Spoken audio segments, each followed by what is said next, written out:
¿Por qué Jinshi le mordió el cuello a Mao Mao? Amix, te juro que Jinshi estaba desatado. Primero se comportó rarísimo en el carruaje y después en la botica. O sea, toda la vibra estaba extraña, pero lo que de verdad nos dejó con la boca abierta fue la mordida en el cuello. Si nos basamos en cómo lo describe la novela ligera y los comentarios de la autora, todo apunta a una mezcla explosiva de amor, rabia, posesividad y quién sabe si es algo de droga natural en juego. Desde que entraron a la botica y se quedaron solos, la mirada de Jinshi cambió. Se quitó la máscara literal y emocionalmente y comenzó a hablar sobre el caos que tenía por culpa de la rebelión del clan Shi. Mao Mao no lo escuchaba, pensaba otras cosas, se refugió en su mente como siempre. Él lo nota, le dice que no lo ignore y ella, en su estilo frío pero familiar, le lanza una disculpa a medias, una forma de decir, así soy yo, no esperes más. Pero Jinshi ya había visto que emocionalmente algo se rompió en ella, su tristeza era evidente, así que con voz suave responde, está bien, no te preocupes, y le pide que cumpla con esa promesa que hicieron tiempo atrás, usar la horquilla cuando se volvieran a ver. Esa horquilla era su todo, no era un accesorio, era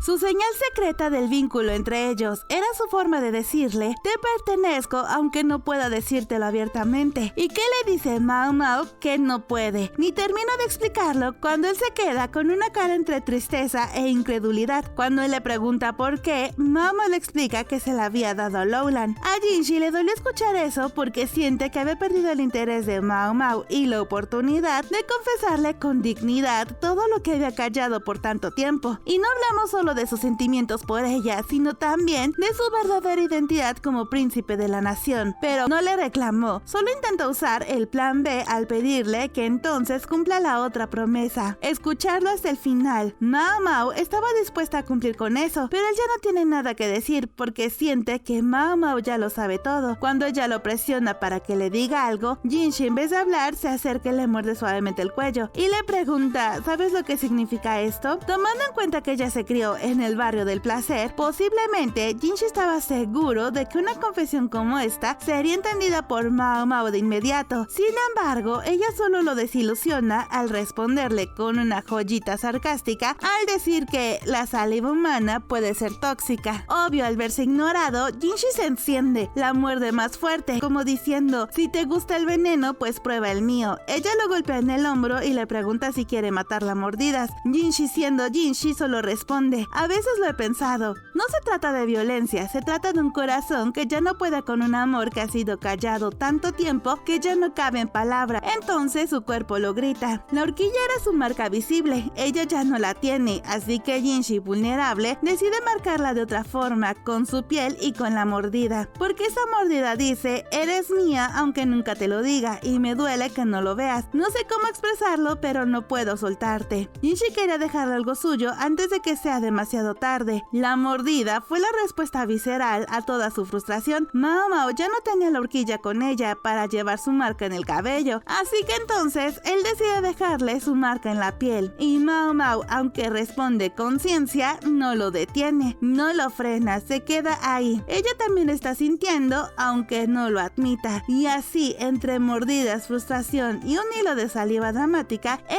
le dijo te amo y ella le respondió, la saliva puede causar infecciones. Es mi peor castigo, pero Mao Mao, juro que lo sabrás, porque un día tú también caerás.